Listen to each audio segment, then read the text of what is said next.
for me, as soon as I saw the picture, in the papers, was the lack of accessibility for a wheelchair user like me through the front door, as you all can see, If they have given a ramp at the back side, that is not accessible. That is creating an undignified situation for me. When everyone is entering through the front door, why should I go to the back side like I'm a thief?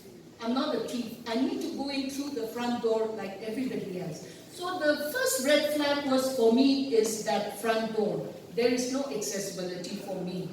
And so I have, actually to be honest, I'll tell you honestly, I have very serious doubts that this massive building costing crores of money has been constructed with due consideration of the laws of accessibility and disability provisions. It will be inspected soon and appropriate action taken. That, I will assure you that I will be inspecting it and appropriate action will be taken.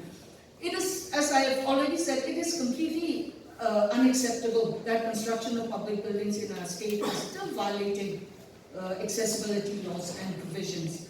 Now, this section 45, the corresponding section in the Nagaland rules is section 50. All existing public buildings shall be made accessible in accordance with the rules formulated by the central government within a period not exceeding 5 years from the date of notification of such rules. So the rules were notified in 2017.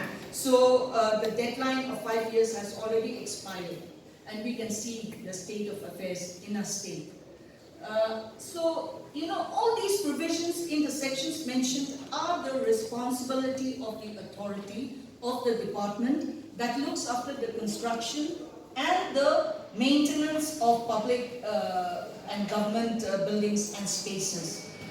This was why the suo motu inquiry was served upon the department, more so because, as I've already mentioned earlier, the department had already issued that notification in 2019. What are the steps being taken to comply with the notification, departmental notification? Then what are the steps being taken to make sure all the new buildings coming up are accessible and inclusive? This were and are the things that we are concerned about, and we want to know, and we wanted to know, and we still want to know, and we want to know how do we move forward.